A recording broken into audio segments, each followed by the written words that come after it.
What is up, ladies and gents? It is your friendly neighborhood BJJ podcaster, Rafa Sparza, coming to you with another great installment of The Bullpen. It's the finale, y'all. I don't know if you are as excited as I am and also as confused. We'll get to that in a second, but we have some friends joining us today, and I cannot believe that we have probably the handsomest panel in all of the PGF. We have one person really starting to make things even handsomer than it was expected, and that is not Kevin Sherrill. It's actually Jason Anik. Jason Anik, what are you doing here, sir? That is the question of the day. What a pleasure to be here with you boys. I was a little intimidated sitting right next to handsome Kevin, but I think I'll just have to figure that out as we go along. I'm blown away. You know, I was just saying to Kevin, I grew up on football, basketball, baseball. The UFC is certainly a big part of my life, but I'm blown away here. We've seen 120 matches in 4 days. Now it's down to the final 8. Give me all of this. I can't get enough of this. I don't think it's annual. I think it's seasonal, so I think we get another one of these before next year. Give me all of this. I'm all fired up. Well, you have done an excellent job. We wanted to bring you on because we wanted to give you some more shine this week, sir, because it has been great having a fellow professional broadcaster to bring up the average of people like one handsome Kevin Sherrill, who's been an athlete a little bit more than a commentator in the past 24 hours. Yeah, it's been a busy time, man. I like to do both, but usually not so crowded together like this, but it certainly has not been a boring week for me. It's been fantastic to be out here. This is a madhouse. This is what we love about the PGF, man. You never really know what's going to happen, which, yeah. Let's preview that, and we'll get to that in a second. Let's go ahead and pull the group of us together because it's time that we actually throw to the submission of last night.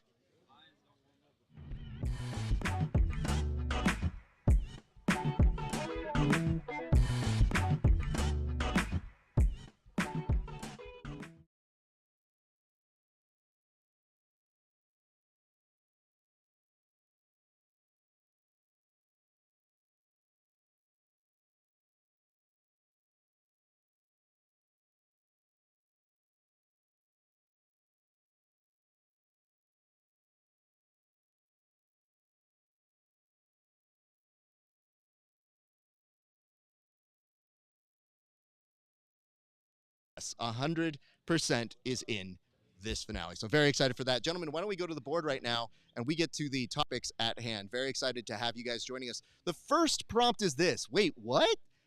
In the past 2 hours, we have seen changes go up and down. Kevin, what have we seen that has changed? What is the breaking news that you have for us right now? It's pretty hard to break it down and look at how it all happened because it happened very fast, very chaotic this morning. There were shakeups in the bracket with certain individuals getting sick, certain individuals not wanting to take part in the bracket for various reasons. And all of those alerts were coming in at random times where we kept sliding people in 1 through 8, go, okay, wait, what's the first round? Okay, what's... And it looks like we finally have our final bracket, from what we can see, fingers crossed, and it'll be Ryan Aiken and Nathan Haddad first round, Paul Ardea and Elijah Carlton, Marcin, I'm going to destroy his name, and Davis Asare, that's the one, and Chris Wojcik and Ernesto Rivera first round, which I like the way it all lined up, man. Those are matchups I really wanted to see. That's a great, it's going to be a fantastic first round. Okay, Jason, I have to come to you. You say you're the new guy here, but we need your love and support. You are the baseline. How are you taking all these last-minute adjustments when it has been very overwhelming throughout the week? You know, I love the buzz around this sport, right? I feel like, you know, you get these alerts on your phone, right? I got Egghead texting me, right, that Thomas and Bain are out. And I responded to him. I was like, what is it? They don't want that Aiken smoke, right? Is that what it is? Everyone avoiding sort of the boogeyman? But no, I do think Travis Thomas is ill. And certainly Kyle Bain, I'm not going to speak ill to him. You can be sure. I just met that guy. I haven't even met the guy, but I just was in his presence this week. I want no ill will toward him. But it's fascinating, right? The guys that come in, Nathan had it. I just saw him shock the world. I know he maybe not shock himself, but in that 8 spot, you never know. This is jiu-jitsu, and I don't know everything about this sport, but I do know stranger things have happened. Davis Asare, who slots in, he actually alluded to the fact that no more 205 for him. Yes, more 205 for him. So I'll be interested to see what he does with this opportunity, but now that we're down to a bracket, little heat, I'm a little sweatier than I was yesterday. You don't look it, sir. I mean, I got to tell you this. Hearing your passion makes me more passionate about what it is that we do. So I'm glad that we're winning you over. I'm so happy to have you joining us. I want to get to our next topic, though. So we alluded to who's involved in the playoffs, but I want to now get into any kind of early predictions you might have. Jason, do you have any early predictions that you'd like to make for how this 8 play out today? Well, it's interesting. You know, I said to BMAC earlier in the week, I can't wait till we can bet on this stuff. I wonder what I think Ryan Aiken may be a prohibitive favorite, but as much as Ryan Aiken was sort of the last guy in the draft and everyone's sort of waiting on him, Marcin Marsulewicz, the Polish Punisher, I tell you what, right? I mean, he is ripe and live, but a lot of these guys, I think, are tactical, right, and put themselves in a position to sort of succeed today. Elijah Carlton, BMAC alluded to it being a spa day, whatever it is. I don't know if that's the case, but I think he is live in that number 5 spot. But I would be surprised if the cream doesn't rise to the top and the champion doesn't come out of those top 2. All right, Kevin, what are your thoughts, sir? I'm super interested. I think Ryan Aiken has to be the favorite. He might have the best EBI overtimes in the world, might be the best specialist at that. And it's not something that he necessarily needs to rely on. The stall calls are still live. And the pace that Ryan can put on now for a 10-minute match, I think we may see some people disqualified. If you pick up 3 of those stall calls, there is no overtime. It's going to be a very interesting time. People that are often critics of the EBI overtimes don't like that you can stall for overtime. You can't. Not today. Good stuff. Appreciate that. All right, now we're going to go on to our next topic, which is a recap. How did we get here? There's a lot of stuff that's happened. Maybe you didn't see anything. We have the unfortunate challenge of trying to tell you as much as we can in 1 minute. So, Kevin, you got some time on the clock. Godspeed. Try to tell people what they missed this week. You missed a lot. You missed a lot. Guaranteed, because I've been here trying to not miss anything, and I missed a lot. You guys at home, unfortunately, only see what the camera shows you. You are missing about 80% of the action out here. That is not your fault. You have a life. I've dedicated my life to jiu-jitsu, and it comes with the consequences of having to spend a whole week with these guys. It's been fantastic, though. You guys have missed out on, we'll say, cookies from Shamanic Vibrations sitting out here in the back. He's had a little cookie business running this whole time. You've got all of the energy. I got to have conversations with these guys about, like, those of you at home that are wondering, why did this happen? Why is Kyle Bain out? Why is whatever? I've been able to have conversations with these guys and go, where was your head at? Why didn't you send that submission? Why didn't you whatever?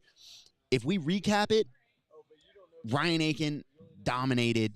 Everyone else chased him down the whole week, didn't quite get there, and we found ourselves at the end with a beaten and broken, half the rosters beat up because we had so much action. BMAC told me that there's a guy on Reddit who does the watchability and action statistics for jiu-jitsu, and he said that was day 3 was the most action-packed and watchable event by that man's statistics in the history of jiu-jitsu. We made history this week. You know, somebody from Reddit can never be wrong. Can't be wrong. They don't. On over. Jason, I'm going to give you a little extra time here, but in 1 minute's time, can you give me the best of what you've seen here this week, sir? Well, I will say, right, I do believe the cream rose to the top from a standpoint that I thought yesterday, and I know we've had a couple people step out, but the top 8 really, I believe, were there, right? That you take these 20 guys, I believe we had it down to the best 8, right? And so what I'll say is if you talk about a recap and what you're going to miss, right, Kyle Bain and Travis Thomas, you are going to miss those dudes tonight because those dudes, to me, made a lot of noise here. And I think this 205-pound division, right, you see certain guys take the floor and it's like, or the mat, whatever. It's like, see, listen to me, take the floor. I don't know what I'm talking about. But, you know, you see these guys take the mat and they look bigger than some of the other guys. And I will say another thing you missed this week, a lot of injuries like Dorian, Adam Bradley. I'm sure I'm forgetting. There are a lot of these guys that are getting banged up. This is a real deal. This top-level competition. So I guess those are some of the things you missed and will miss tonight, but I just can't wait to get into this top 8. I think it's going to be day 3 was incredible. I think day 5 is going to trump it all. Beautiful. You know, I'm going to get you out of here in a second, but I did want to ask very quickly, does anybody do an impression of you or your brother? An impression? Yes. Whew. Do you hear them often? So my friend Ben Davis, I learned about him because my wife showed him an impression he did of my brother. But, you know, I won't curse here, but you mess around and find out, right? No. So I'd be happy to hear one, right? I'd be happy to hear one. It's not even. But I'm doing an impression of my brother right now. Am I not? Do I sound like him? No, get out of here. Sound like him? And he, you know, but I will say this jiu-jitsu world, right? I walk around here. I don't know who knows. I don't know how much crossover is in these worlds. I know a lot. You know, Joe Rogan doesn't know who Patrick Mahomes is, right? Right. There's a lot of crossover, and there's a lot of people that stay in their own lane in this stuff. The reason I bring it up is, as a fellow broadcaster, whenever I hear him talk, I occasionally hear your brother do what I consider the most respectful laugh there is in all of broadcasting, because he does the very quick like in and out whenever he does the laugh, and it doesn't get in anybody else's way. And now I find myself doing that so that I don't overcrowd what they're saying, Well, just to I kind love of it. throw it And in. if we get to work together more, if you hear me laugh like that, you will know that is genuine, right? That It's is true. a It's genuine. your It actual has laugh. evolved into a quick one, but you can be sure that's a real laugh. Well, Jason, you were a great addition here. I appreciate you. I got to get you back to Fantasy Island, though, sir. Thank you so much for your time, and it has been a pleasure seeing you here, sir. So please get on back there. We love you, buddy. Appreciate you, boys. Enjoy it. All right. Sliding out is one Jason Annex. Sliding in is one Matt Elkins, the Beast, the Savage. He's a good-looking guy, too. We got a really handsome panel today. Matt Elkins, how you doing, brother? I'm doing fantastic, Raph. Thank you for having me, Kevin. It's an honor. Well, blast, man. listen, dude, there were a lot of rumors that you were about to get in there. How close were we potentially to seeing the Matt Elkins out on that mat? I would say that the people definitely were upset that I wasn't able to step in. I had a very serious salsa dancing incident yesterday, and so I was unable to step in. A bit of a laundry mishap as well. So handsome Kev did what he does, saved the day, and a really entertaining match from our boy here. Thank you for saving the day, Kevin. Appreciate it, that. man. Well, gentlemen, let's go to our next topic, which is some awards. We want to give out some unforeseen awards. For example, you could say that, Sebastian had the best speech, the post speech of the week. But do you have any other awards that you can hand out, whether it be from the action on the mats or elsewhere? I'm going to start with you, Kevin Sherrill. Yeah, I'd like to give an award to Bobby Bopham, Stephen Eakin, because when my boy Paul Ardea overstepped and put blueberry-flavored coconut water's name in his mouth without some respect, he needs to get my drink's name out his mouth. When he came for blueberry coconut water, he came for us. And Stephen Eakin was right there with the mic to step in and say, "No, sir, that's my drink. I'm feeling it." Appreciate that. Let's now go on over to you, Matt Elkins. Do you have any awards to give out, sir? Yeah, I'd like to give a golden wheelbarrow to Davis Asari for having a huge set of nads, for stepping in here with a ripped off foot. I think he returned to the next match against Kyle Bame. Obviously, as the last season's main regular season winner, he definitely could have taken a little time off and just decided to come back and played at his weight class. But he stepped out there, complete gangster, and completely earned my respect. Obviously, he's an incredible jiu-jitsu practitioner, as you guys have seen. But, man, how tough is that guy? Love that. Thank you so much for that. I also want to give a big acknowledgement. I know we kind of previewed it earlier in the week, but as a fellow broadcaster, fellow host, big shout out to Alex Wendling, because she made all the way from Polaris to here. That flight is brutal, and yet she brought her normal, awesome, super bright, super entertaining self and was killing it with all the athletes. And it was so incredible to have her here. She has been a great addition to the PGF staff, and it's just one of those things where I always like cheering on our own. I know we cheer on the other athletes, but I want to cheer on the other broadcasters when they do great work over at Polaris. So big shout out to Alex Wendling. Great work as always. Let's go to our next topic, which is the unsung heroes. So this is a little bit different than the awards. We wanted to give out awards for Mo Savage, the best. The unsung hero, maybe the people you don't think about who behind the scenes are making this all run, or the unsung heroes of the competition. I'm going to come to you, Matt Elkins, to go ahead and start this off. 1 minute on the clock. Yeah, I want to give a quick shout out to our production crew. These guys, a lot of them have been involved with the PGF when it started literally in a gym in Decatur, Alabama, and now we've got a world-class production team. So definitely want to give a shout out to those guys. And I also would like to give a shout out to the referees, man. I think that the referees caught a lot of flack this season with the stalling calls and things like that. And it's just really, really a tough job. As you guys have probably been paying attention, the nucleus of jiu-jitsu is kind of changing, some of the rules, some of the what people want to see, what rule sets we're championing and things like that. And these guys are out here trying to make sure that the rules are implemented the right way. And it's a very unique thing that's happening here. I thought they did a really good job, and it was a really tough task. And I know that some of the coaches were jockeying them hard to get stalling calls and stuff like that. And so I wanted to give them a shout out real quick. Appreciate that. Kevin, yours. Yeah, I'm also going to give a shout out to members of the production staff. I think a lot goes into this production. I think this is the best production in jiu-jitsu. It's incredible. Years ago, I told BMAC he was a little worried about people stealing his rule set. And I told him, man, it's not the rule set that makes the PGF. It's the people. It's the people that get involved in this. They throw their heart and soul into it. So I got to give a shout out to people like Cody, Becca, Drew Foster, Kai, Keelan, Isaac, Miggy, Ben, all you guys. You guys deserve a little bit of airtime as well. You guys deserve that acknowledgement. Great work, guys. We're not quite at the finish line. Fantastic job. Absolutely. And big shout out to our buddy Tim Freeman, who is unfortunately ill, but we wish him well. And we're now going to get to one of our last topics. This is best of. So, gentlemen, I'm going to give you 35 seconds to tell me the best of this week. So, Kevin, I'm going to come to you. Do you have any matches or moments in terms of competition that stick out to you, sir? Yeah, it's been a long week, so I think we lose sight of some of the better matches, more interesting moments that happened.